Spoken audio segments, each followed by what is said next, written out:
네, 안녕하십니까? 네, 제13회 제주 4.3 평화포럼 사회를 맡게 된 제주 4.3 평화재단 반영관 조사연구 팀장입니다. 네, 제13회 제주 4.3 평화포럼은 역사학의 시선으로 본 해방 3년 그리고 4.3이라는 주제로 내일까지 이곳 선호텔 3층 볼륨에서 진행이 될 예정입니다. 그럼 제13회 제주 4.3 평화포럼 첫 순서로 해방 3년사와 제주 4.3이라는 주제로 성균관대학교 서중석 명예교수님의 기조 강연이 시작되도록 하겠습니다. 이 자리에 계신 이미 많은 분들께서도 이미 아시다시피 서중석 교수님께서는 한국 현대사 분야의 대표적인 석학이시며 강단에서 그리고 시민사회 활동을 통해서 제주 4.3 진상규명을 함께 해주셨습니다. 또 오랜 시간 동안 제주 4.3 사건 진상규명 및 희생자 명예회복위원회 위원으로 활동하셨습니다. 그러면 서중석 교수님을 큰 박수로 맞아주시기 바랍니다. 안녕하세요. 참 반갑습니다. 오랜만에 반가운 분들 많이 만나서 또 참 좋습니다.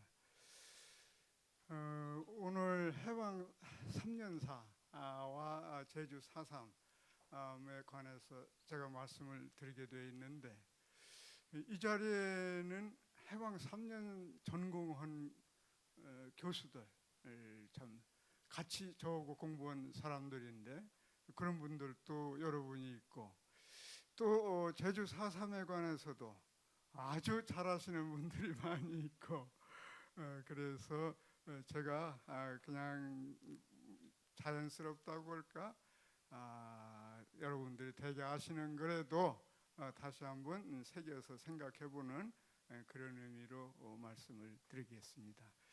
제 원고를 대체로 읽는 방식으로 해나가겠습니다. 첫 번째 걸로는 제주 4.3은 해방 3년식이 남한의 축소판이다. 제가 이 말을 참 많이 사용하는데 그걸로 잡았습니다. 해방 시기의 대표적 잡지인 신천지 1948년 7월호에 실린 유혈의 제주도에서 조덕송은 왜 울게 되었는지 그 원인을 제거하여 주어야만 울음을 완전히 끝일 것이다. 선동만으로 전 도민이 다 총대 앞에 가슴을 내어밀 것인가. 제주도 사건은 그대로 조선의 축도라고 썼습니다. 이 인용문의 바로 앞에는 서울에서 제주도에 온 판사, 검사들이 일치된 견해로 이렇게 얘기하는 걸 볼 수 있습니다. 제주도는 해방 후 좌익 세력이 상당히 강하였고, 이건 해방을 하면 남한 전체가 해당되는 겁니다. 제주도만 강했던 게 아닙니다. 인민위원회를 통하여 위력을 발휘했는데 파도로부터 들어온 경찰이 도민에게 가혹해 하였고, 사설단체의 폭력행위로, 사설단체라는 건 다 짐작하시겠죠, 도민의 감정을 도발하는 등 제주도 민심이 완전히 관에서 이탈되었다. 이렇게 판검사들이 얘기하는 걸 실려 있는 걸 볼 수 있습니다. 이러한 지적들은 강약의 차이는 있으나 해방 후 전국 각지에서 나타난 현상이었다는 점을 저는 주목하는 겁니다. 조덕송이 4.3을 조선의 축도라고 말한 것은 4.3이 발생한 원인이 제주도에서 더 강도 높게 나타났을 뿐이지 육지에서도 비슷하게 나타났기 때문이었습니다. 4.3은 해방 후 정치 상황이나 미군정의 실정, 극우 경찰 청년단의 횡포와 관련해서 당시 남한의 그야말로 축소판이었습니다. 두 번째 주제는 자주적 주체적으로 해방을 맞았다라는 점을 강조하고 있습니다. 제주도에서도 바로 이 점이 저는 아주 중요하다고 봅니다. 4.3이 그렇게 오랫동안 큰 규모로, 그리고 많은 사람이 또 희생당한 것도 이것과 관련이 있다, 그렇게 생각하고 있습니다. 한국인은 해방을 자주적 주체적으로 맞이했습니다. 4.3은 미군정의 실정이나 극우경찰, 청년단의 횡포와 관련해서도 한반도의 축소판이지만 다른 점에서도 한반도의 축소판일 뿐만 아니라 해방 한국의 역사적 성격을 한층 더 특징적으로 부각시켰습니다. 곧 해방된 제주도는 해방 한국의 축소판이었습니다. 중도 좌파의 여운형과 중도 우파의 안재홍은 해방된 그날부터 건국 사업에 착수해 곧 건국준비위원회를 발족시켰죠.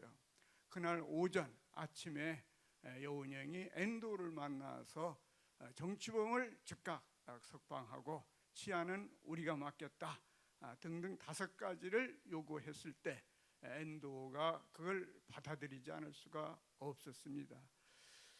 이중 정부 시대라고도 볼 수 있는 그런 시기를 맞게 된 것이기도 하지요.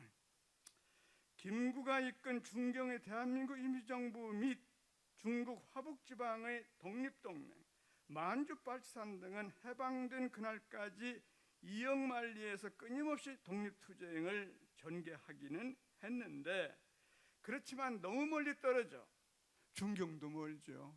김구 선생은 그때 서안에 계셨는데 서안도 멀죠. 연안은 서안하고 비슷한 위치라도 더 떨어져 험지로 돼 있죠. 또 하바롭스크 그쪽에 교도로가 있었는데 그것도 아주 멀리 떨어져 있었기 때문에 직접 해방에서 중요한 역할을 하기가 어려웠다는 겁니다. 해방을 자주적으로 맞이하는 일은 국내 독립운동 세력의 몫이었습니다.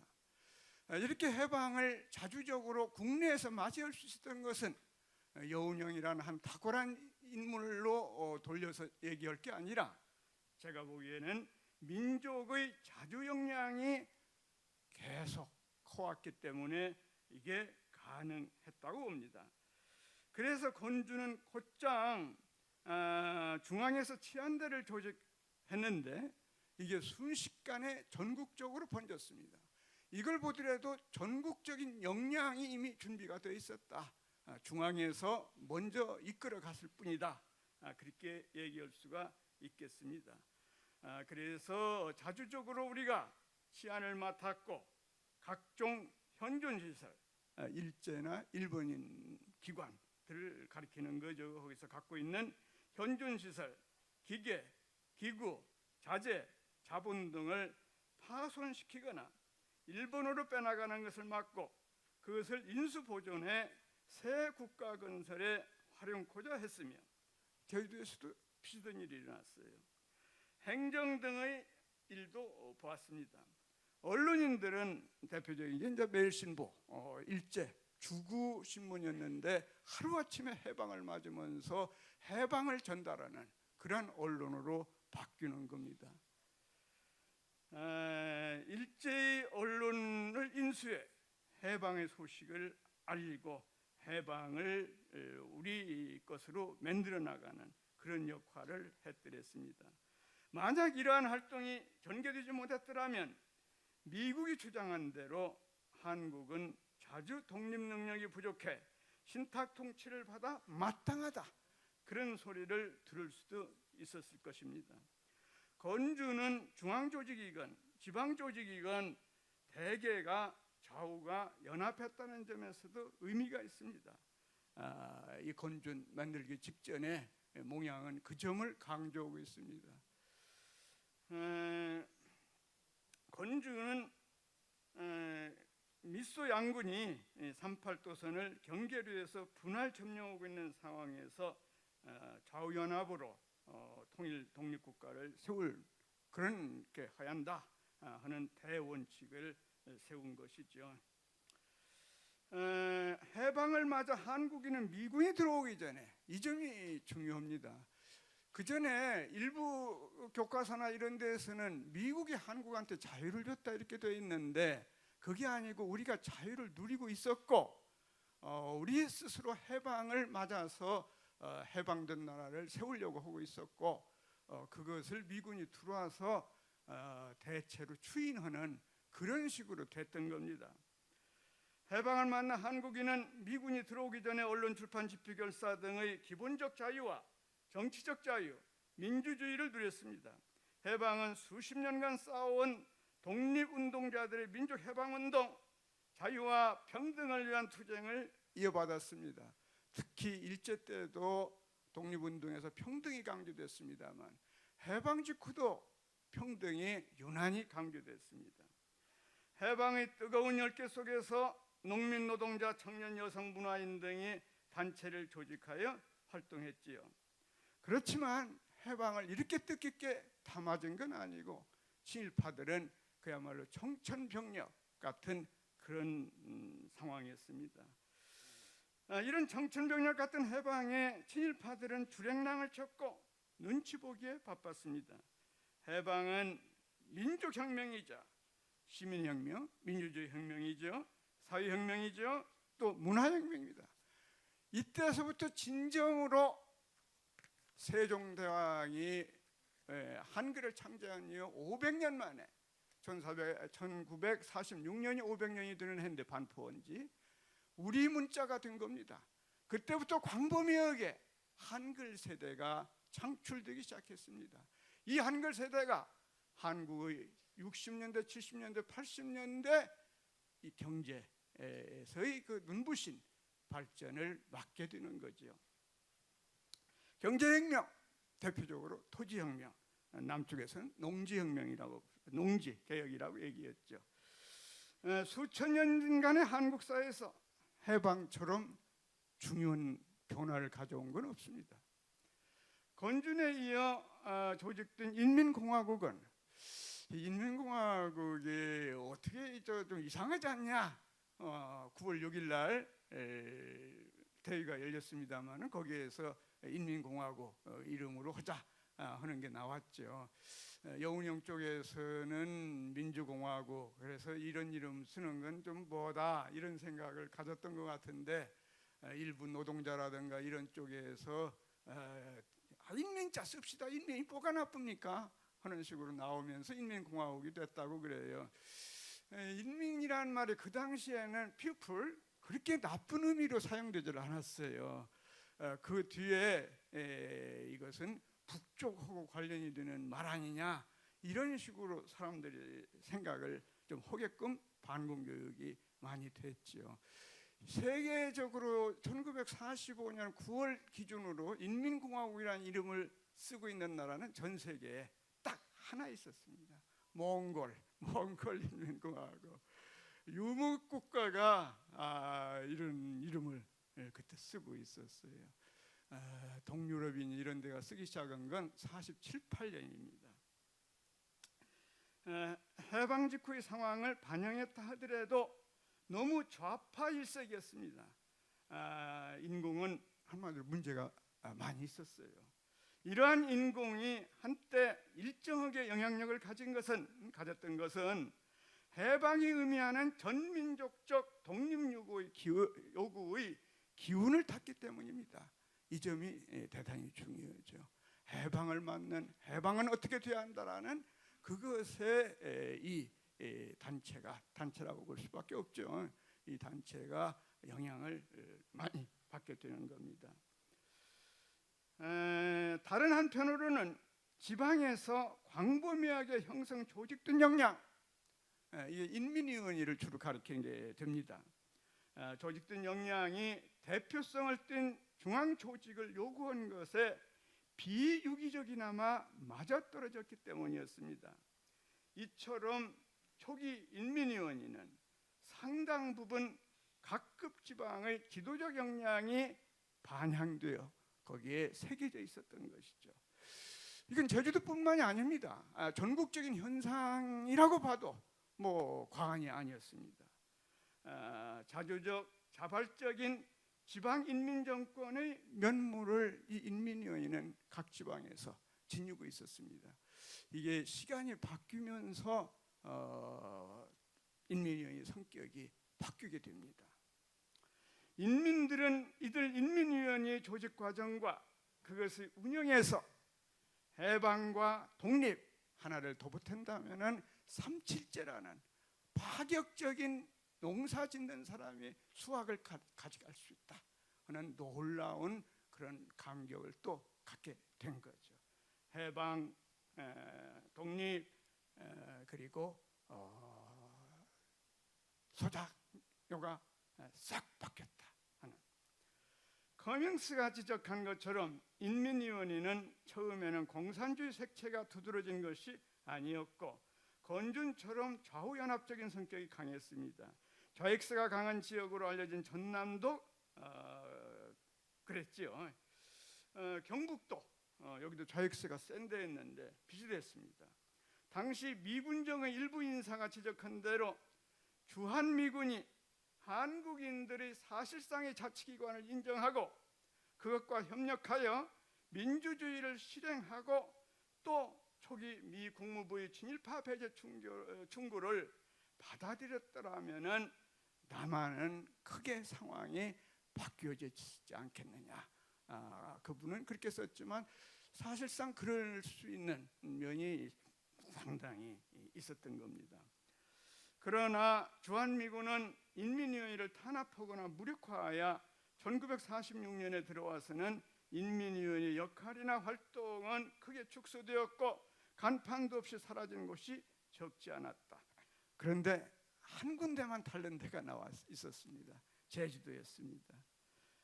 이곳에서는 인민위원회가 상당 기간 미군과 갈등 관계를 갖지 않았다. 이 점이 대단히 중요합니다. 그러니까 육지에서도 그럴 수 있었던 것이 아니냐라고 아까 말씀대로 지적을 했던 겁니다.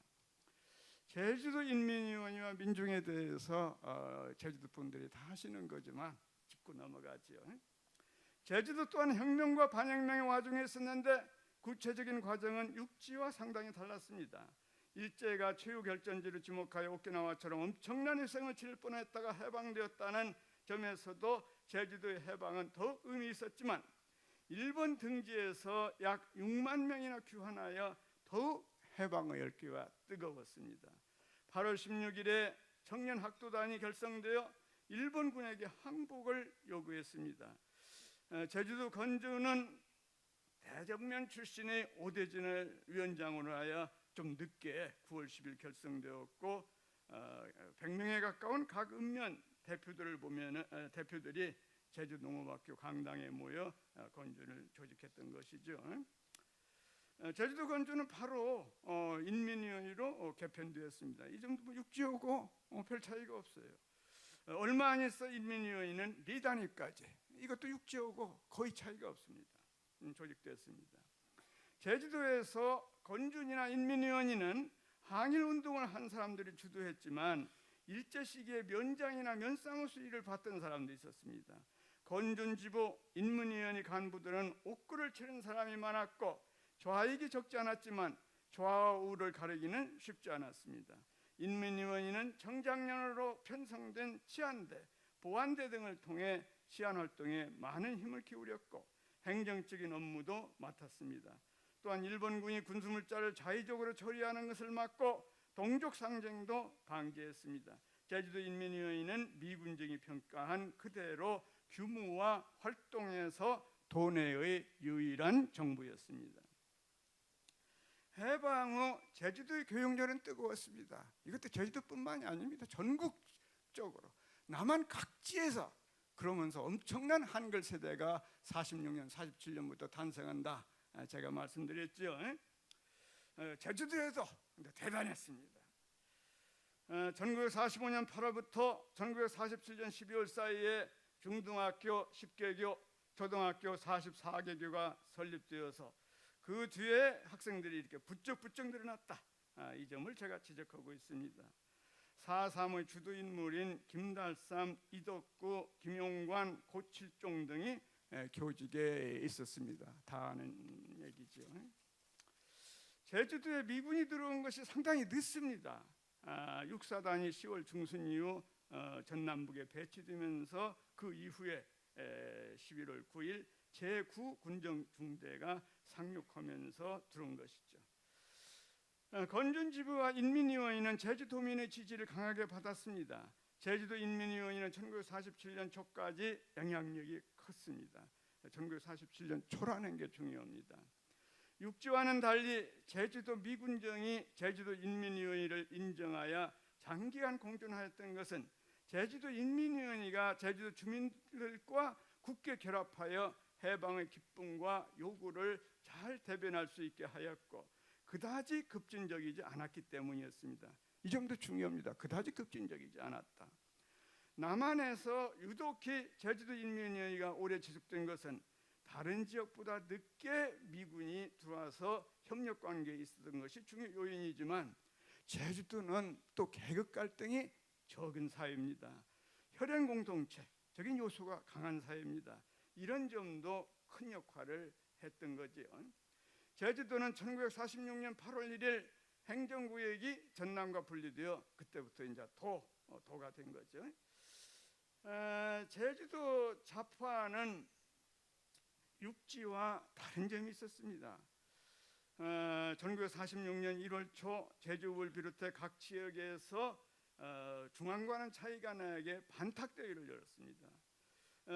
또 삼남지방을 휩쓸었다고 하지만 주로 경상남북도입니다. 다른 지역은 부분적으로 일어났는데 제주도에서는 아예 이 10월 항쟁에 참여하지 않았습니다. 그런가 하면 중앙과는 또 차이가 나게 남조선 과도 입부부연 의원 2명을 선출해 가지고 서울로 보냈죠. 어째서 이렇게 중앙과 제주도가 차이가 있는 일이 생겼느냐, 좌파들 사이에. 이것도 사실 충분히 연구가 안 됐고 부분적으로만 설명이 있는 걸로 저는 알고 있습니다. 앞으로 이 부분에 관해서 좀 새로운 자료가 나왔으면 좋겠습니다. 중앙에서 11월 23일 조직된 조선남노당의 경우 제주도에서는 그해 말 조선공산당이 이름만 바꾸어 남노당 제주도위원회가 되었습니다. 이것도 뭐 다른 지방에서도 이렇게 했어요. 제주도 민전은 이게 제일 큰 차이가 왜 일어났느냐 이겁니다.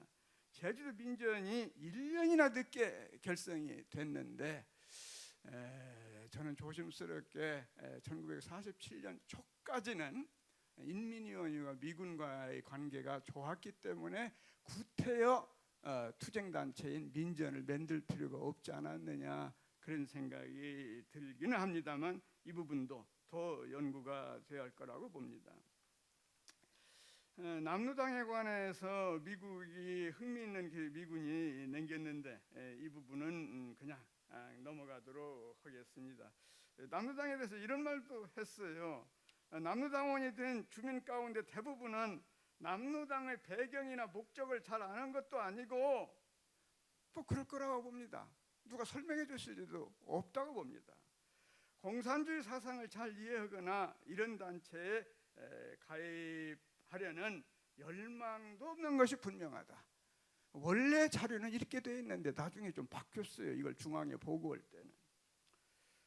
그 다음에는 이 서울과 육지와 제주도가 같은 그런 걸로 경찰이 탄압, 극우단체 횡포, 경제적 핍박 이 부분을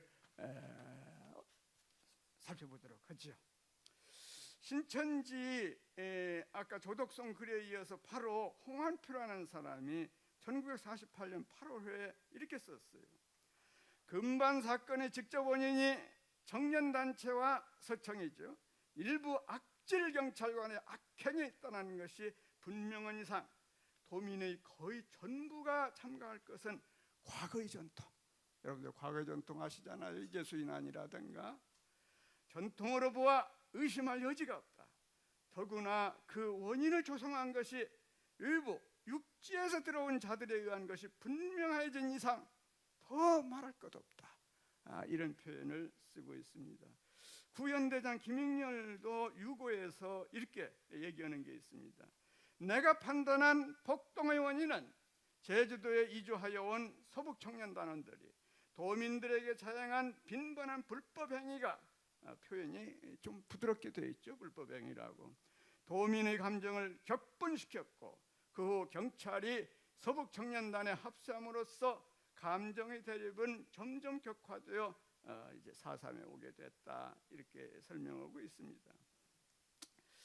이 4.3과 비슷하다고도 할 수 있지만 또 틀린 점도 아주 많은 게 46년 10월, 11월, 12월 초까지도 있었죠. 10월 항쟁이라고 불리는 또 대구 폭동이라고도 불렸던 것인데 10월 항쟁과 관련해서 제주 4.3을 생각해 볼 수 있는 것들이 있습니다. 제주 4.3 항쟁의 규모나 성격 면에서 차이 나는 점이 많지만 그것의 배경이나 원인에는 비슷한 점들이 있습니다. 10월 항쟁을 수습하기 위해 김규식, 여운형을 공동대표로 한 좌우합작위, 그리고 브라운 소장을 수석으로 한 미군정 대표, 이렇게 양측이 합쳐서 조미 공동 소유 대책위원회를 구성했는데 여기에서 나온 보고서에 보면은 이렇게 되어 있어요. 친일 경찰이 여전히 권력을 장악하고 있어 경찰에 대한 광범위한 적대감이 존재하고 있으며 일반 서민 민중들이 그렇다는 거죠. 우익 청년단체의 협조를 얻어, 이건 어디겠어요? 서청 말고도 그 당시 서울에는 몇 개의 큰 단체가 있었습니다. 우익 청년단체.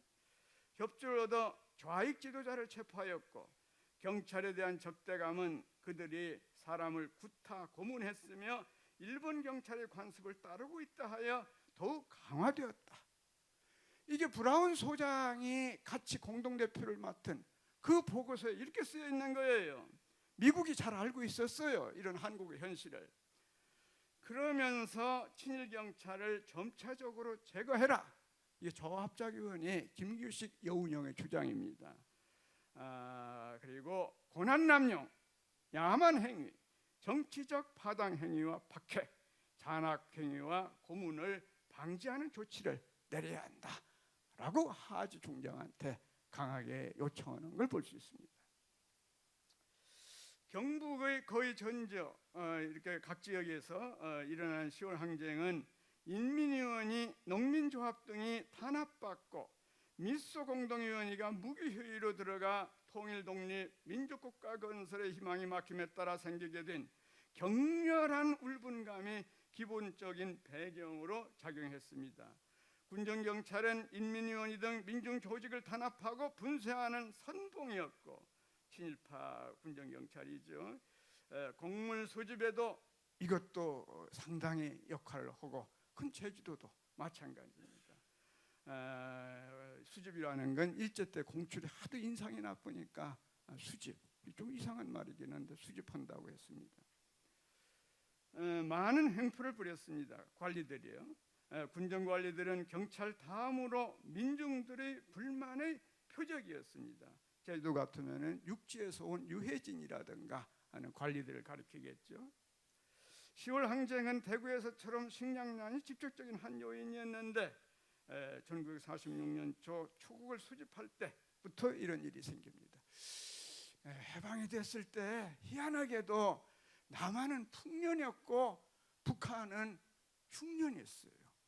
북한이 심각했습니다. 이 식량 사정이. 남한의 경우 식량이 풍년이라고 해서 그게 안심을 미군정이 했던 건데 11월부터 아주 잘못이라는 게 드러났어요. 쌀이 없어졌다. 쌀을 찾을 수가 없다. 그런 현상이 일어난 겁니다. 몰입애들이 큰 역할을 했는데 해방이 되니까 또 쌀밥을 먹자 해서 먹은 사람들도 있고 그러면서 쌀이 자취를 감춰버린 거죠. 그러면서 이제 추국 소집을 미군정이 강행하게 됨에 따라 거기에 대한 반발이 컸는데 그것에 이어서 하곡 수집을 또 했어요. 하곡 수집은 여러분들 여기 제주도는 옛날에는 보리 심었지만 지금은 뭐 그런 거 안 심으니까 젊은 사람들은 모르겠는데 옛날에 남도를 포함해서 보리를 광범위하게 심었지만 하곡으로, 그러나 일제 때 하도 농민들이 굶주렸기 때문에 하곡 수집, 하곡 공출이죠, 공출. 이 공출은 하지 않았어요. 근데 미군정은 다급하니까 이 하곡까지 공출을 하고 수집하라고 한 거였고 이것이 바로 육지에서도 제주도에서도 불만을 크게 갖게 한 겁니다. 주국 소집은 10월 항쟁이 일어난 주된 배경 중에 하나로 얘기하고 있습니다. 제주도가 이 시기에 생활난에 시달렸습니다. 제주도가 지금은 잘 사는 것 같아요. 제가 와서 보면은 농민들도 육지 농민들 잘 사는 것 같아요. 그런데 해방을 맞았을 때 제주도는 전혀 그렇지 않았습니다. 참 어려웠던 것 같아요. 그걸 통계적으로 노동자 경우를 예를 들었는데 그건 넘어가도록 하고, 그런데 콜레라 발생 이 부분도 제주도 도민들한테 크게 영향을 줬던 것 같아요. 남한 전체가 그랬지만 제주도의 경제 사정은 아주 나빴습니다. 귀환자가 6만여 명이나 된다는 것은 해방에서 변화를 요구하는 힘은 컸겠지만 부정적인 요인도 많이 생겼어요. 6만여 명이 된다는 것은 실직자 문제 등 많은 어려움을 파생시켰습니다. 일제 강점기 제주 오사카 간의 백길이 끊기면서 제주도 경제에 많은 도움이 되었던 일본 노동시장으로부터의 송금이 끊긴 것도 중요한 요인이죠. 대일교육은 불법화되었고 공장 가동률이 크게 떨어지면서 생필품 붕괴 현상이 일어났는데, 이때 엎친 데 덮친 격으로 콜레라가 육지보다는 또 훨씬 많이 번져서 사망자가 369명으로 통계는 잡혔지만 실제는 더 많다고 하죠. 그 다음에 화곡 수집, 추곡 수집, 이게 제주도에서 분란을 일으켰다, 이 점을 얘기하고 있습니다. 육지에서도 몰입해가 많았지만 제주도가 이건 더 심했던 것 같아요. 부정하기가 더 쉬웠던가 봐요. 그 대표적 사건이 제주 감찰청장 사임까지 몰고 온 여러분들이 잘 아는 복시환 사건이었습니다. 이 밀수선에는 경찰 고위 간부, 미군정 장교 연루설이 끊임없이 퍼지면서 모리천하 제주라고 서울에 있는 신문까지 보도하고 그렇게 전국적 파문을 불러일으켰더랬습니다. 그러면서 제주도민들이 미군정 관리경찰에 대한 불신을 더 갖게 된 거죠.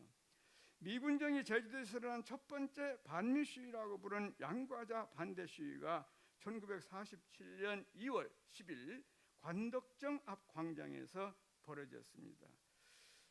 큰 것은 아니지만 역사적인 것이 또 돼버렸어요. 제주 시내 중고등학교 학생 3,400명이 또는 뭐 1천여 명이라고 자료도 나왔습니다만은 조선의 식민지와는 양과자로부터 막자 하는 슬로건을 내세우고 지금으로 보면은 연합시위를 벌린 거였어요. 이러한 상황에서 1947년 3.1절 시위가 제주도에서 엄청난 규모로 일어났는데 그 이후에 일어난 이딴 사태는 4.3으로 가는 도화선이 되었습니다. 제가 물 좀 먹고.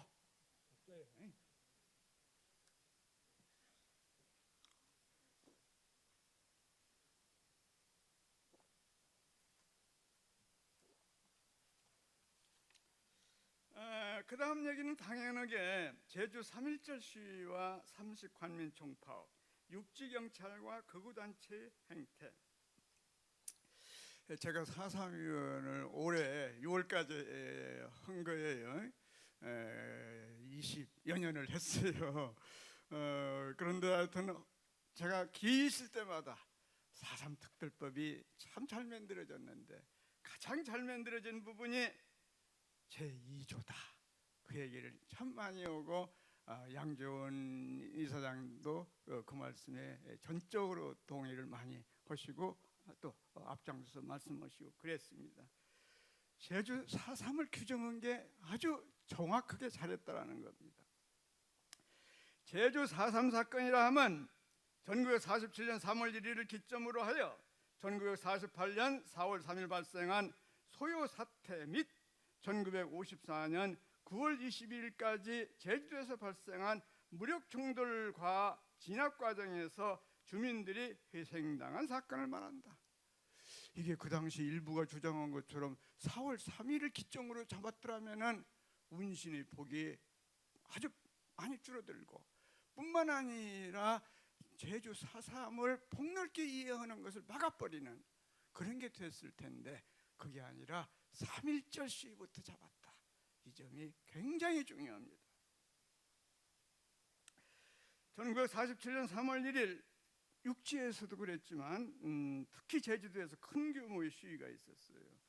제주도 각지에서 열린 3.1 시위에 제주도민들은 역사상 최대 인파, 그래서 제주 북국민학교에서 열린 이 제주도 대회에는 2만 5천 명에서 3만 명 그렇게 기록이 나오죠. 대정면에서는 김달삼이가 조직부장이었다는데 6천 명 정도가 모였다고 쓰여 있습니다. 4.3에 큰 영향을 미친 사건은 이날 오후 2시께 기념 행사가 끝난 후 여러분들이 다 아시는 대로 민간인 6명이 사망하고 6명이 중상을 입었는데 희생자 중 1명을 제외하고 모두 다 등 뒤에 총탄을 맞았다. 이게 모든 제주도민의 분노를 일으켰고 그게 30 총파업, 관민 총파업, 그냥 총파업이 아니라 관민 총파업을 불러일으켰다. 그 부분도 제주도 분 모르시는 분들이 없을 겁니다. 하여튼 모슬포, 중문, 애월 지서 등지에서는 경찰도 파업에 가담을 했더랬죠. 미군정의 대응은 제주도 사태를 악화시키는 쪽으로 몰고 갔습니다. 미군정 경무부장 조병옥은 3.1 발포 사건을 정당방위라고 강변하고 3월 14일 제주도에 내려와 제주도 사람들은 사상이 불어오기 때문에 싹 쓸어버릴 수도 있다. 그러한 인상을 풍기는 강성 발언을 했더랬어요. 미군 또한 제주도 주민들을 불운시했습니다. 제주도지사 박경훈은 관민 총파업 직후인 3월 14일 지사직을 사임했더랬습니다. 그는 1947년 2월 제주 민전 창립대회에 참석해 축사를 한 바가 있었습니다. 이게 제주도만 있는 일이죠. 이것 또한 제주도에서만 있는데 주한 미 육군사령부 군정청 문서에는 민정장관 베로스 중령과 전 제주도지사였던 박경훈에 관한 주목할 만한 문서가 있습니다. 요지는 다음과 같습니다. 1947년 7월 박경훈 전 제주도지사와 민전과 관계 있는 그의 동료들이 미소 공유에 청원서를 보내기로 결정하고 경찰의 허가를 요청했다라는 겁니다. 허가 요청은 받아들여졌습니다. 그런데 이 청원서 내용이 미군 쪽하고 민사 안재홍 민정장관 미군정에서 한국에 이르러 제일 고위직입니다만 이 민사 안재홍의 판단이 달라도 너무 다르다. 이 점이 우리의 관심을 크게 끄는 겁니다. 그 다음을 보겠습니다. 그런데 이 청원서 내용이 인민공화국과 인민위협을 옹호하는 것이어서 이게 미군 쪽 입장입니다. 또 경찰과 법원 관계자들 입장입니다. 그것을 범법 행위로 간주하였는데 안재홍 민정장관은 정반대입니다. 박 전 지사는 중도파 인물로 가장 훌륭한 제주도민 가운데 한 사람이라고 지적하고 박 전 지사와 그의 동료들이 정치적 신념 때문에 지금 박해를 제주도에서 받고 있다. 이래서 이분들에 대해서 박경훈이라든가 이분들에 대해서 혐의를 걸고 있는 걸 전부 삭제해야 한다. 이렇게 단호히 지시를 내렸습니다. 똑같은 사항에 대해서 해방 직후를 보면 이렇게 극단과 극단으로 다른 그런 경우를 육지 서울의 경우도 많이 볼 수 있습니다. 안재홍 같은 합리적인 중도 우익이 판단하였다면 박경훈 전 지사의 활동은 통일 조국을 건설하기 위하여 중도파와 입장을 같이 한 것으로 볼 수 있습니다. 그런데도 미군정에서 박 전 지사의 행위를 공산당 노선을 따른 것으로 간주한 것은 제주도의 온건 민족주의 세력의 활동에 대한 시각을 잘 보여준 것으로 이해됩니다. 제주도 순위진이 이제 바뀌었죠. 군정장관의 베로스 중령이 부임했고 박경훈 지사 후임에 바로 유해진, 나중에 악명 높은 유해진이라는 육지사람이 임명되는 걸 볼 수 있습니다. 47년 11월 제주 주둔 방첩대의 메리트는 넬슨 중령에게, 넬슨 보고서죠. 유지사는 유해진이는 극우 인사이며 많은 우익단체의 활동에 적극적일 뿐만 아니라 자신과 의견이 같지 않으면 그 사람은 자동적으로 강력한 좌익분자로 분류되기 쉽다, 이렇게 보고했더랬습니다.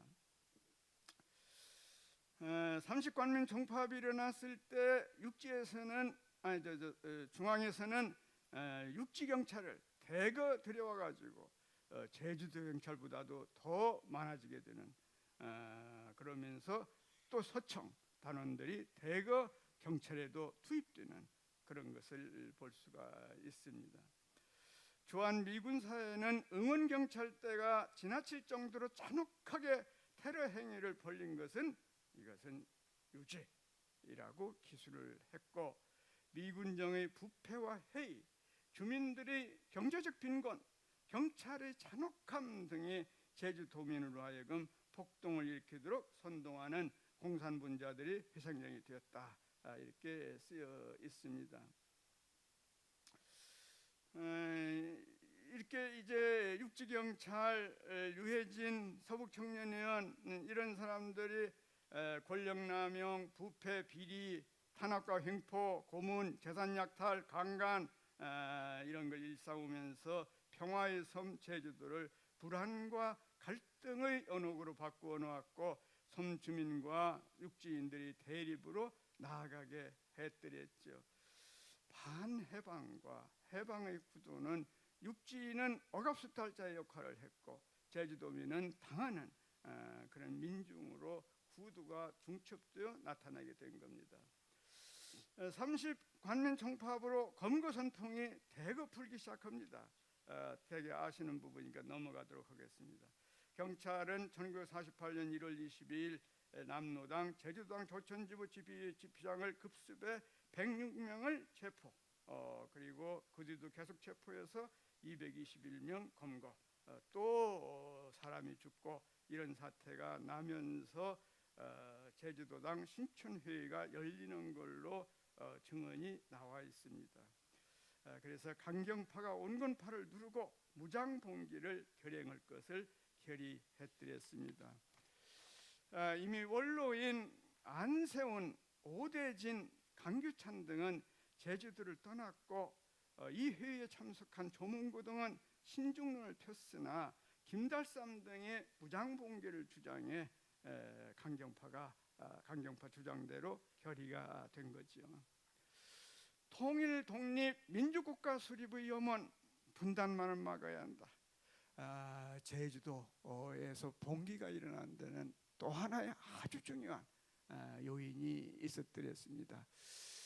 제가 이 4.3에 관해서 좀 공부를 하면서 또 하나 느낀 게 있는데, 4.3이 48년 4월 3일부터 계산하더라도 49년 6, 7월까지 적어도 3, 4월까지는 꽤 큰 규모로 전개가 됐더랬는데, 그 사이에 이 사람들이 남긴 자료가 없습니다. 별로 자료가 참 적어요. 어째서 이렇게 자료가 적을까? 이 점도 더 좀 앞으로 우리 연구자들이 숙고해야 할 문제라고 봅니다. 거기에는 분명히 이유가 있을 거다. 자기들이 일으킨 그런 것에 대해서 어떤 생각을 가졌길래 그렇게 자료가 적을까, 이런 걸 저는 생각을 해봅니다. 근데 그 자료 중에 많은 부분이 이 통일 문제를 걸어놓고 있다. 그런데 이건 육지에서도 똑같은 현상으로 일어났다. 이 부분을 어떻게 이해할 것인가, 이걸 마지막으로 제가 정리를 해드렸습니다.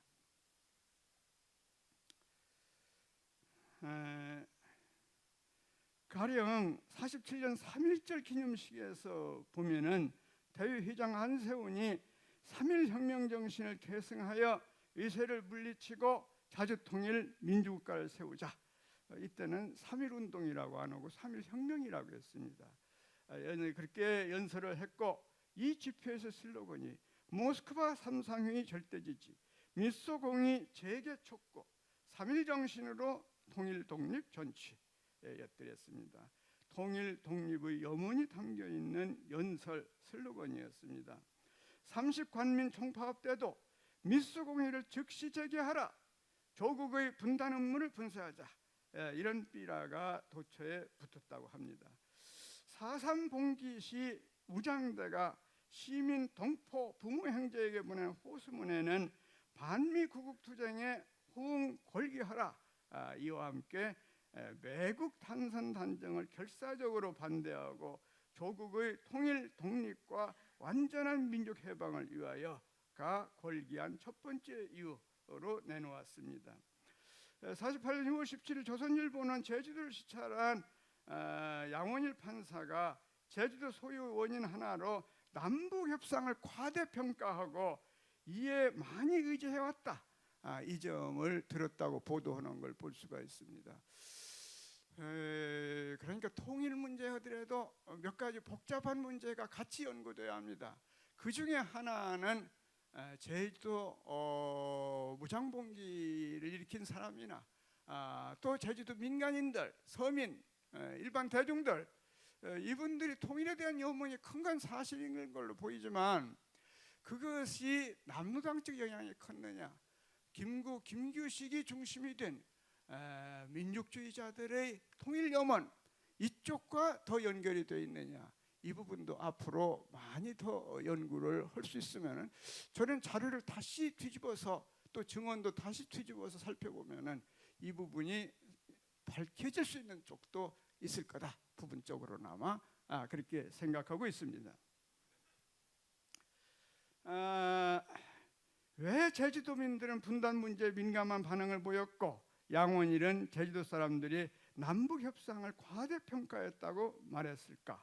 이 부분을 살피려면 먼저 분단이 확실시되어 가던 시점에 한국인이 어떻게 대처했는가, 육지에서 어떻게 대처했는가를 살펴봐야 하는데, 이것도 길기 때문에 1947년 9월 하순 미수공의가 7월 달에 사실상 파열됩니다. 47년. 그러면서 미국이 새로운 수순을 밟는 거죠. 유엔에 한국 문제를 넘기는데 소련이 그것을 절대로 용납할 수가 없다. 모스크바 3상의 결의가 살아있는데 어떻게 그럴 수가 있느냐, 모스크바 결정이 합리적이지 않느냐, 이렇게 나오면서 이제 분단이 국제적으로는 확 실시되는 그런 과정에 놓여 있게 되는 거죠. 분단 반대 통일운동이 급물살을 탄 것은 48년 1월 8개국 대표로 구성된 유엔 한국 임시위원단이 서울에 온 이후부터였습니다. 한국 사람들은 굉장히 순진했던 거 아닌가 싶어요. 45, 46년 우리가 분단될 가능성이 있다, 이런 얘기를 하는 글들이 거의 찾기 어렵습니다. 47년에도 사실은 좀 드물어요. 47년 6월까지만 해도 미수공의가 잘 되는 것처럼도 보였으니까 거기에 큰 기대는 있으나 우리가 곧 분단될 수 있는 거 아니야? 이런 식의 우려는 그렇게 많이 나오질 않아요. 그러나 미수공의가 파열되면서 지도자급에서는 강한 우려가 나타납니다만 일반 서민들 사이에서 그게 심하게 강하게 나타나는 건 48년에 들어와서 아닌가, 이것도 더 많은 자료 검토가 필요하겠습니다만은 그렇게 생각이 됩니다. 분단이 코앞에 있게 됐을 때, 분단이 확실시되는 그런 시점에서 분단만을 막아야 한다, 이런 외침이 그렇게 강렬하게 나오게 되는 거죠.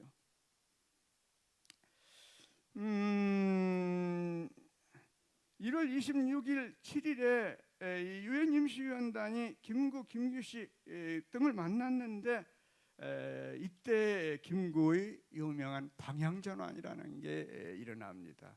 김구가 통일 노선에 확고히 들어서게 되는 거죠. 김규식과 같은 입장을 분명하게 보입니다.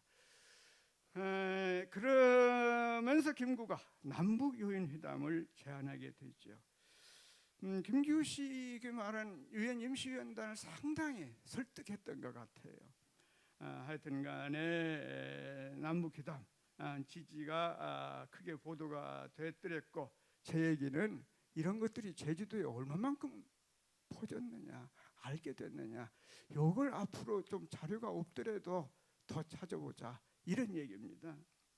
2월 4일 김규식을 주식으로 한 민년이 제안한 김구, 김규식, 김일성, 김두봉의 사김회담도 보도가 다 됐던 겁니다. 그리고 김구가 음력설인 2월 10일 발표한 3천만 동포에게 울면서 고한다. 정말 폐부를 찌르는 그런 말로 가득 차 있죠. 어망서위라는 대단히 뛰어난 채사가 이 글을 초하는 걸로 알려져 있는데 정말 가슴을 찌르는 그런 글입니다.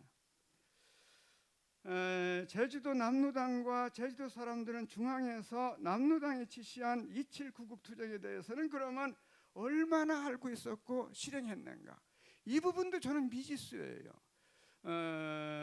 뭐냐면은 남루당이 이제 지시 내리는 것들이 있습니다.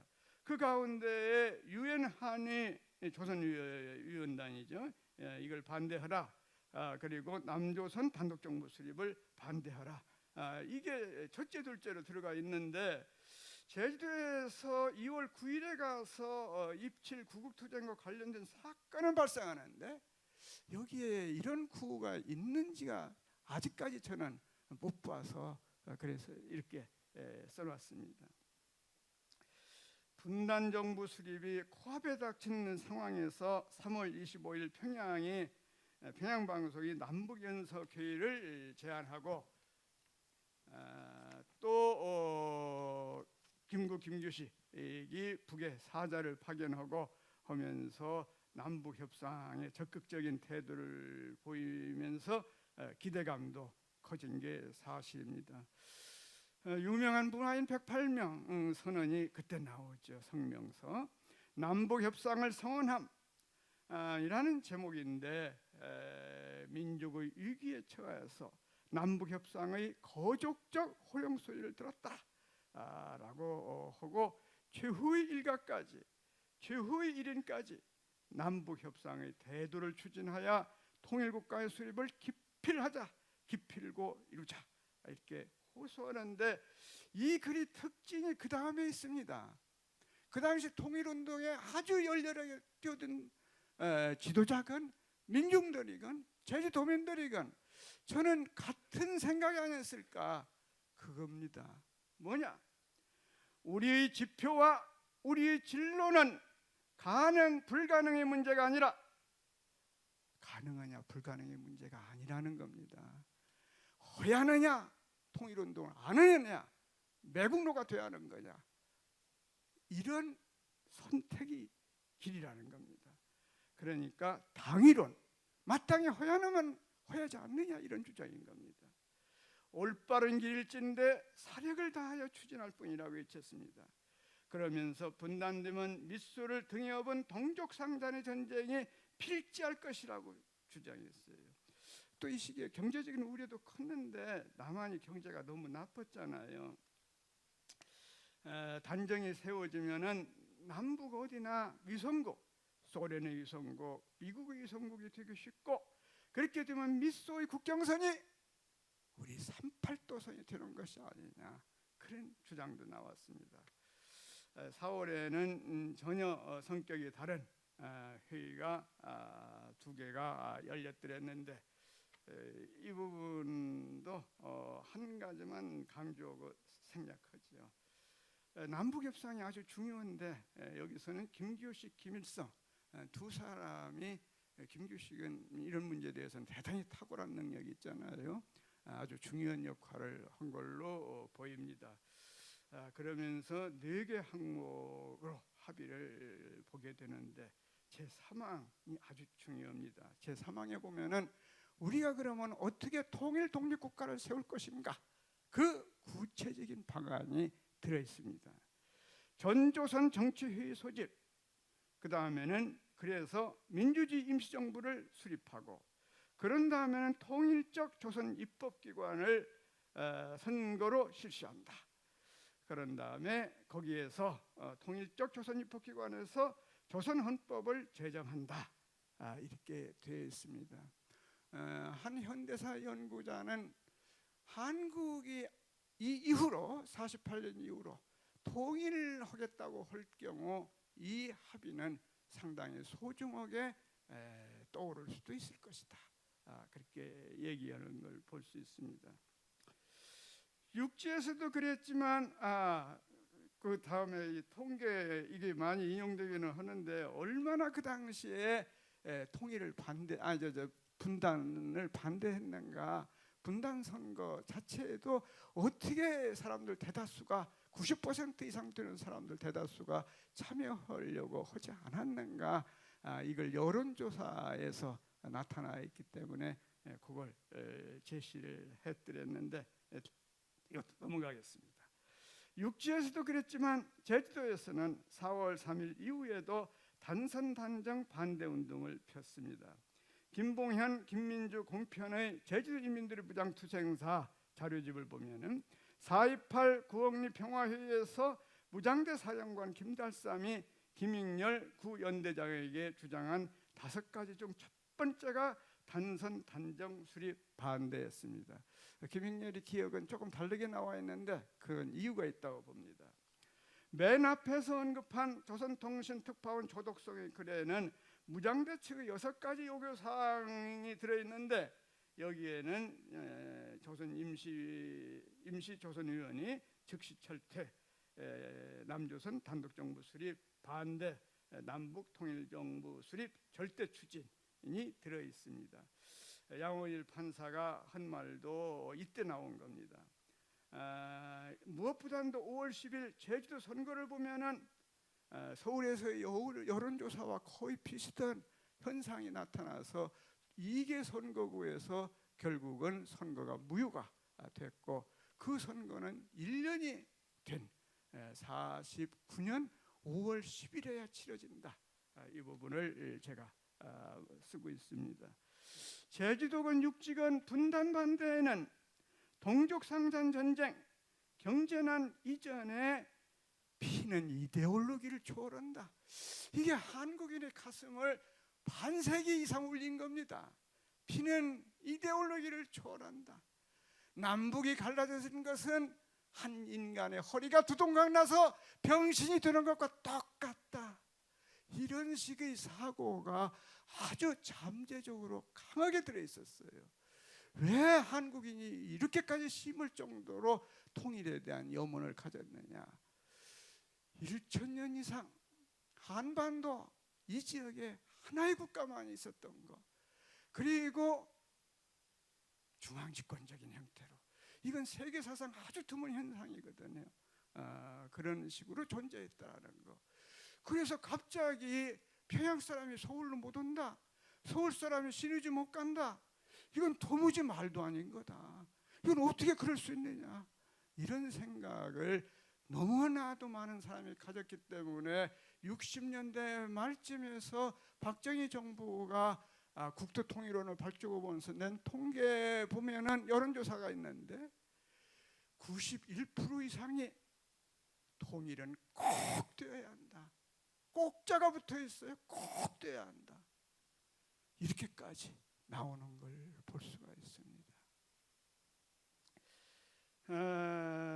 장구한 오랜 역사를 하나의 국가로, 그것도 중앙집권적 국가로 살아왔기 때문에 분단은 한반도의 허리가 싹둑 잘려 두둥강 나는 것으로 인식되었고 반드시 하나의 통일국가여야 한다는 것이 너무나 명명백백하게 진리, 절대적 명제로 받아들여진 겁니다. 제주도에서의 분단 반대 운동은 육지에서도 그랬지만 양김의 남북협상이나 남노당 어느 한쪽의 영향이나 지시를 받아서라고 보기가 어렵다. 제가 일단 그런 판단을 내릴 수밖에 없었습니다. 그것은 자연스러운 민족 감정의 발로였습니다.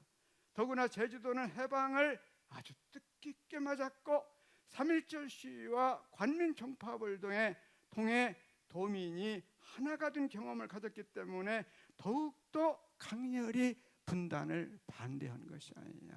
저는 그 생각을 많이 했습니다. 이러한 분위기였기 때문에 1948년 4월에 제주도 청년 학생들은 50단선에 의해 통일 조국 건설이 좌절되는 것에 울분을 갖지 않을 수가 없었습니다. 50단선이 발표된 건 3월 달입니다. 3월 초입니다. 민중들도 비슷했습니다. 당시 남로당 대정면 책임자 이운방은 김달삼 등에 대해서는 같은 대정면 사람이잖아요. 아주 경계를 했는데 그러나 이렇게 또 얘기하는 걸 볼 수 있습니다. 50단선이라는 위기감이 당 입장으로도 앞서서 4.3 투쟁을 일으키게 한 주어인이었다 이렇게 지적하고, 애국 청년 학생들은 50단선에 의한 통일조국 건설의 최후 기상시를 개탄하며 절치부심, 불타오르는 가슴을 진정시킬 방도가 없어 무력 탄압에는 무력 대항뿐 오직 골기할 시기의 도래만을 고대하는 형편에 있었다. 이런 이야기를 남겨드렸습니다. 이상으로 제 발표를 마치겠습니다. 네, 교수님 감사드립니다. 다시 한번 교수님께 큰 박수 부탁드리겠습니다. 네, 이제 한 30분간 잠시 휴식 시간을 가지고 6시 30분부터 제13회 제주 4.3 평화포럼 개회식과 만찬이 이곳 이 행사장에서 진행될 예정이니까요. 자리 잠시 비우셔서 그 밖에 나가서 커피도 커피 한 잔 드시고 이러다가 20분에 시작하도록 하겠습니다. 그러면 20분, 그러니까 15분까지는 자리에 다시 착석해 주시면 감사드리겠습니다. 6시 20분에 개막식 시작하도록 하겠습니다.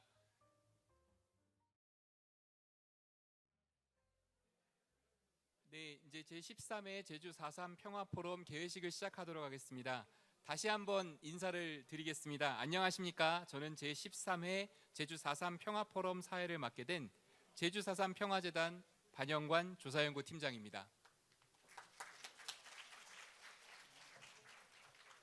올해로 13번째를 맞은 제주 4.3 평화포럼은 역사학의 시선으로 본 해방 3년 그리고 4.3이라는 주제로 이제 방금 서중석 교수님의 기조 강연부터 내일 총 3개의 세션으로 구성된 주제 발표 및 토론까지 이곳 선 호텔 3층 볼륨 행사장에서 진행될 예정입니다. 오늘 개회식은 국민의례, 개회사 및 축사 기념 촬영 그리고 축하 공연에 이어서 저희가 정성스럽게 준비한 만찬이 이어질 예정입니다. 바로 이 자리에서 이어질 예정인데요. 참석자분들께서는 마지막까지 참석해서 꼭 맛있는 식사 드시고 가시기 바라겠습니다. 그럼 본격적으로 개회식에 앞서서 국민의례를 진행하도록 하겠습니다. 참석자분들께서는 일어나셔서 정면에 보이는 국기를 바라봐 주시기 바랍니다. 국민의례는 시간 관계상 국기에 대한 맹세만 진행하도록 하겠습니다. 국기에 대하여 경례.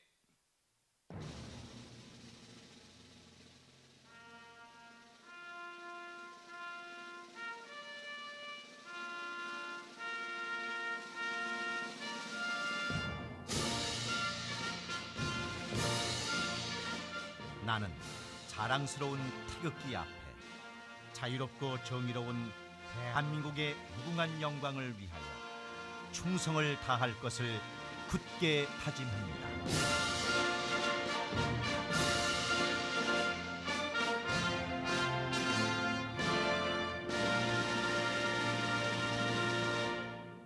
바로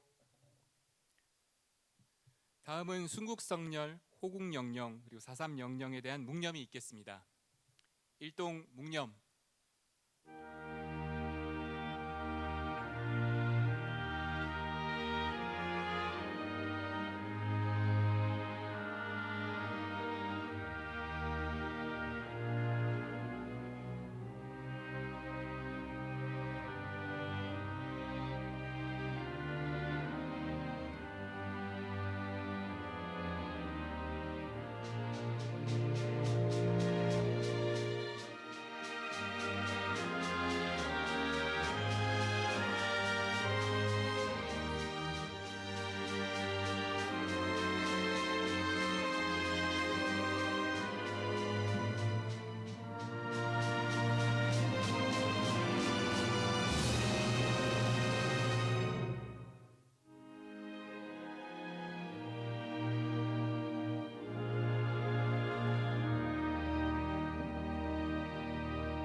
바로 모두 자리에 앉아 주시기 바랍니다.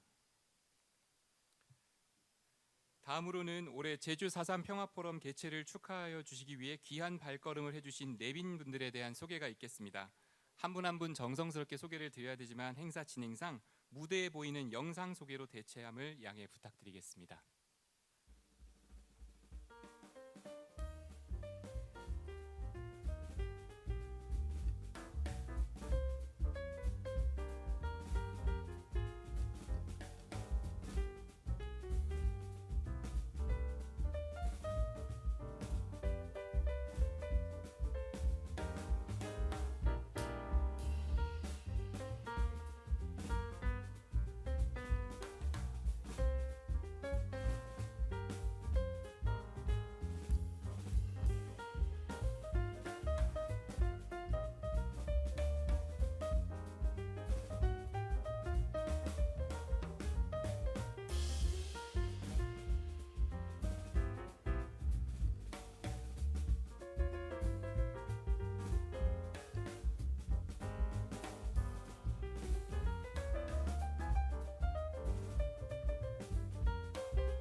네, 다음은 제주 4.3 평화재단 양정심 조사연구실장의 개회사가 있겠습니다.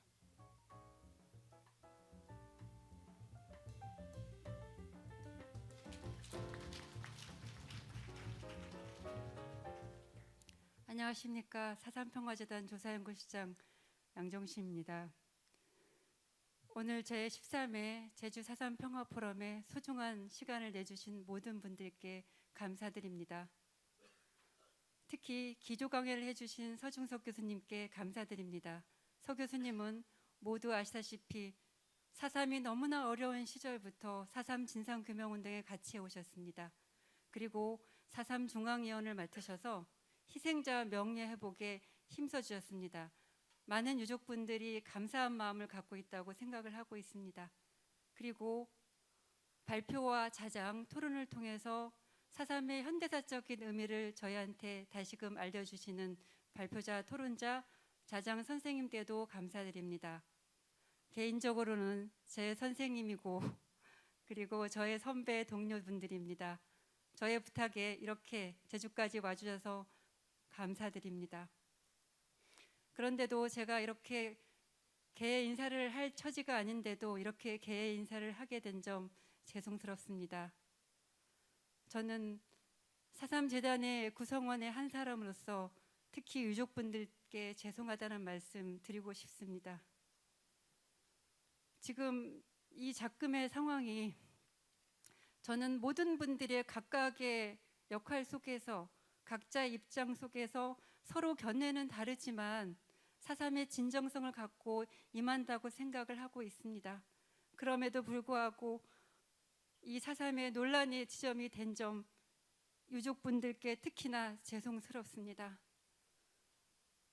4.3 진상운동가들 저를 포함해서 선배분들께는 질타를 해주십시오. 그렇지만 저희 4.3 평화재단에는 지금도 묵묵히 일을 하고 있는 젊은 직원들이 있습니다. 그 재단의 젊은 직원분들한테는 따뜻하게 웃어주시고 그리고 앞으로 그 젊은 친구들이 이끌어갈 이 4.3 평화재단에게도 따뜻한 격려와 비판 부탁드립니다. 오늘 참석해 주셔서 너무나 감사드리고 죄송스럽습니다. 고맙습니다.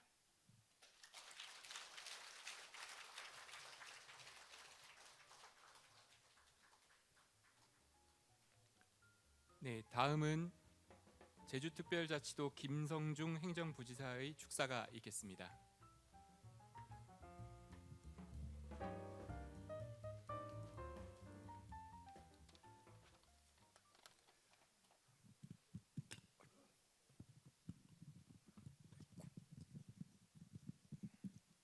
네, 반갑습니다. 소개받은 제주특별자치도 행정부지사 김성중입니다. 네, 13번째입니다. 제주 4.3 평화포럼 열리게 돼서 무척 뜻깊게 생각합니다. 행사 준비해서 주신 4.3 평화재단 관계자 여러분 노고 많으셨습니다. 그리고 오늘 기조 강연 맡아서 해주신 성균관대 서중석 명예교수님 진심으로 감사드립니다. 그리고 바쁘신 와중에도 같이 해주신 우리 제주도의회 강철남 위원장님, 한권 위원장님, 예, 항상 고맙습니다. 그리고 4.3을 위해서 진심을 가지고 먼 길 기꺼이 와주신 우리 4.3 진상규명중앙위원회 김영범, 김종민, 양윤현 위원님 감사드리고요. 우리 다케다 가치도시 주제주 일본 총영사님 시간 내주셔서 고맙습니다. 저기 오늘 4.3 넥타이 하고 오셨습니다. 저도 깜빡했는데 그렇게 애정이 많으십니다. 어쨌든 오늘 같이 해주신 전문가 여러분 또 내빈 여러분께 감사의 말씀드립니다. 2010년에 시작이 됐습니다. 제주 4.3 평화포럼 다양한 관점에서 4.3을 조명을 하고 또 연구의 지평을 넓히며 4.3의 전국화와 세계화에 큰 기여를 해오고 있습니다. 진실을 규명하고 희생자의 명예회복을 이루는 여정은 대한민국 과거사의 해결이자 또 평화와 인권의 상징으로서 인류 보편의 가치를 실현하는 길이라고 생각을 합니다. 오늘 포럼에서는 해방 이후의 역사를 재조명함으로써 4.3의 현대사적 의의를 조명했다고 생각을 합니다. 제주는 냉전과 분단의 소용돌이가 빚은 대립과 갈등을 화해와 상생 정신으로 극복한 경험이 있습니다. 이번 포럼을 통해서 대한민국 역사 속에서 제주 4.3이 정명의 길로 나갈 수 있도록 지혜를 모은 것으로 알고 있습니다. 제주도정은 제주 4.3이 인류 보편적 가치로서 세계인의 유산으로 기록될 수 있도록 최선을 다하고 있습니다. 또한 제주 4.3 특별법 후속 조치도 차질 없이 추진해 그간 통한의 눈물 속에서 세월을 이겨오신 희생자와 유족의 한을 풀고 정의로운 해결에 한 발 더 나갈 수 있도록 노력해 나가겠습니다. 다시 한번 오늘 제주 4.3 평화포럼 개최를 축하드리며 함께하신 모든 분들의 건강과 행복을 기원하겠습니다. 고맙습니다.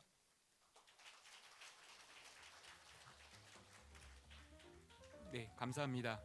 다음은 제주특별자치도의회 김경학 의장을 대신해서 행정자치위원회 강철남 위원장님의 축사가 있겠습니다.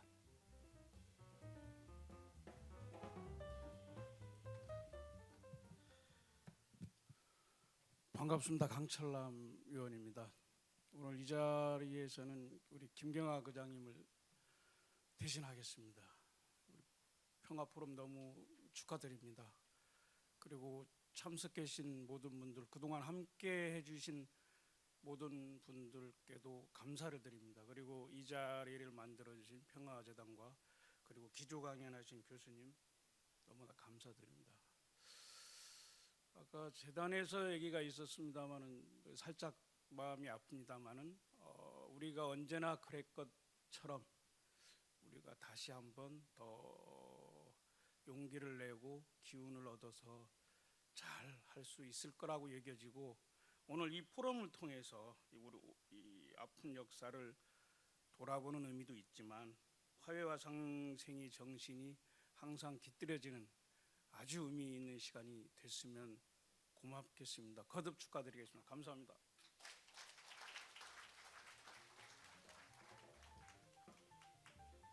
네, 감사합니다. 다음은 이어서 기념 촬영이 진행되겠습니다. 참석해 주신 내빈 여러분께서는 단상 앞쪽으로 이동을 해 주시면 감사하겠습니다. 네, 그 기념 촬영 있으니까요. 네, 모두 일어나서 잠시 와서 중앙으로 모이셔서 촬영 진행해 주시면 감사하겠습니다.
네, 지금 앉으신 자리에서 식사가 제공될 예정이니까요. 자료집은 잠깐 옆으로 치워주시고 식사 그 자리에 제대로 앉아 계시면 저희가 식사를 가져드리고 하겠습니다.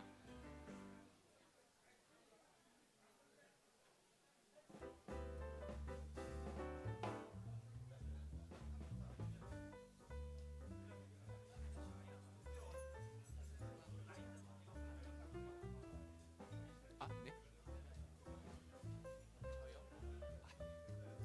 알겠습니다. 네.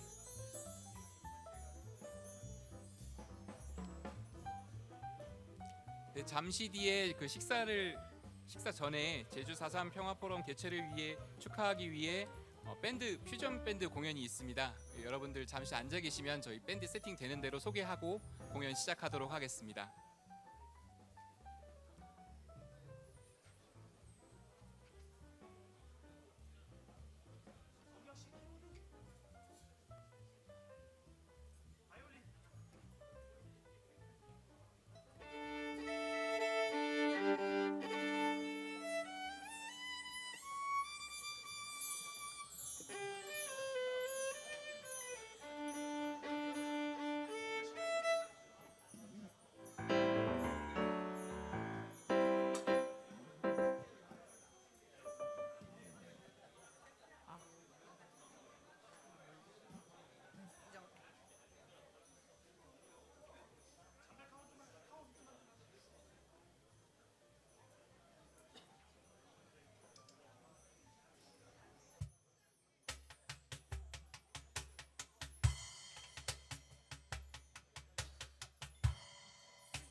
하나 둘 셋, 하나 둘 셋. 네, 다음은 올해 제주 4.3 평화포럼 개최를 축하하기 위한 공연이 진행되도록 하겠습니다.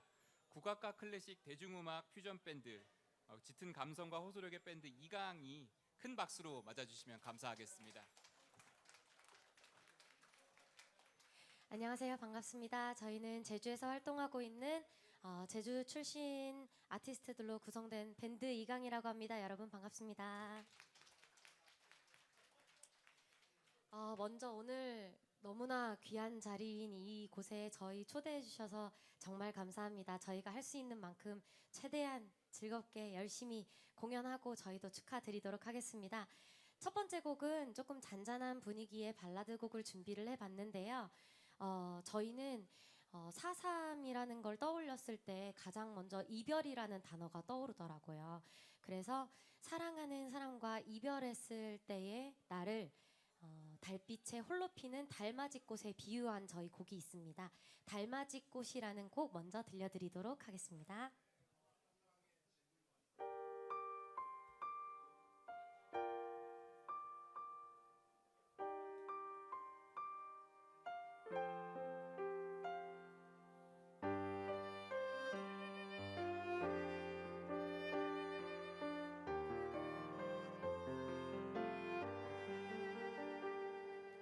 달빛에 숨어버린 별들과 피는 꽃 하나 외로운 밤하늘 아래 너 하나뿐이구나.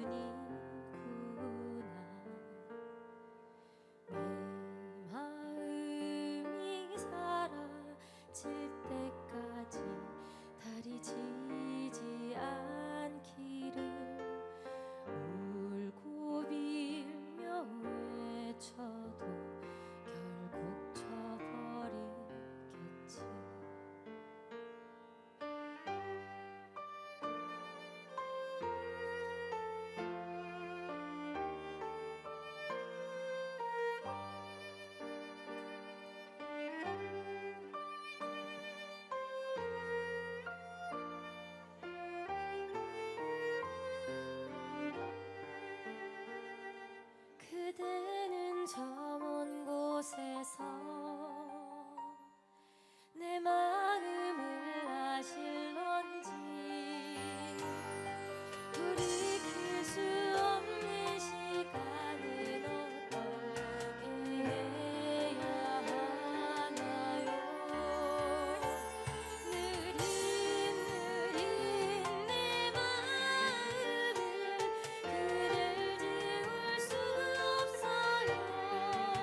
첫 곡 달맞이 꽃이었습니다. 두 번째 곡은 이제 마지막 곡인데요. 저희가 또 이제 제주 출신인 만큼 이 제주를 사랑하는 여러 가지 이유들이 있거든요. 여러분들도 제주 너무너무 사랑하시죠? 저희가 이번에 내년에 발매할 곡인 미발매 곡인데요. 소랑이라는 곡입니다. 여러분 제주도 사투리로 소랑이 뭐죠? 사랑입니다. 저희 밴드 이강이 그리고 우리 모두가 제주를 소랑하는 이유에 대해서 담아본 굉장히 평화로운 느낌의 곡이고요. 저희가 아주 좋아하는 제주도 사투리도 이렇게 쏙쏙 넣어본 그런 곡이니까 즐겁게 즐겨주시면 좋겠습니다. 소랑 들려드리겠습니다. 지금까지 밴드 이강이었습니다.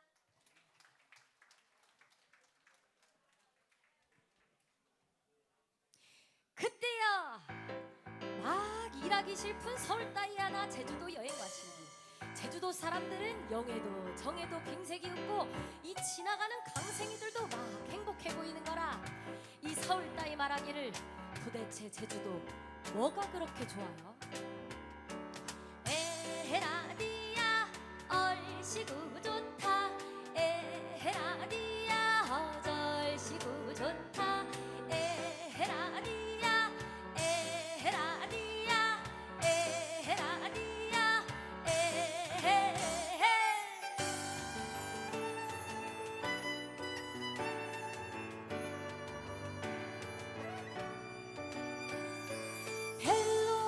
펠롱펠롱 반짝이는 노을진 바당 앞에서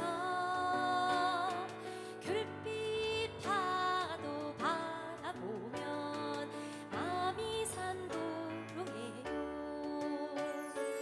자꾸만 곱고 번 날에는 시원한 바람이 부는 사려니 수반도로를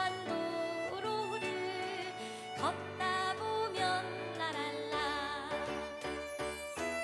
여러분 제주도 사랑하시죠? 저희도 엄청 사랑하는데요. 저희 밴드 이강의 소랑이라는 곡과 함께 제주를 만끽해 봅시다.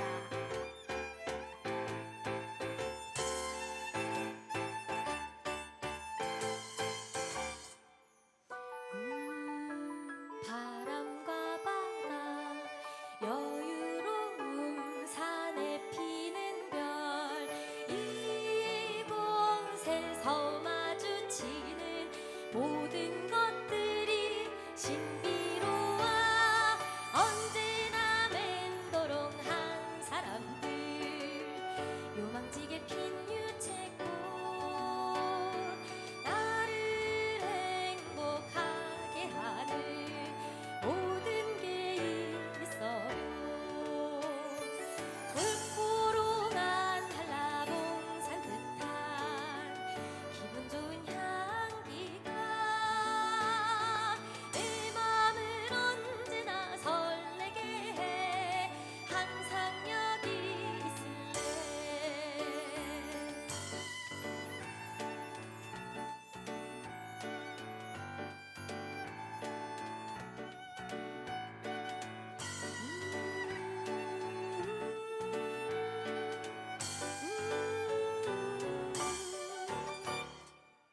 감사합니다. 밴드 이강이었습니다. 멋진 공연을 보여주신 밴드 이강에게 다시 한번 큰 박수 부탁드리겠습니다.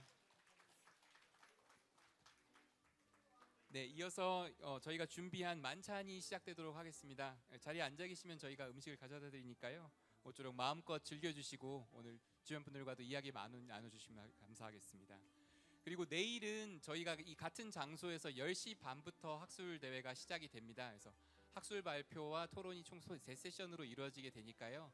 많은 분들 참석해 주셔서 국내의 유명 연구자분들의 의견을 듣고 같이 토론할 수 있는 자리가 마련될 수 있으면 좋겠습니다. 감사합니다.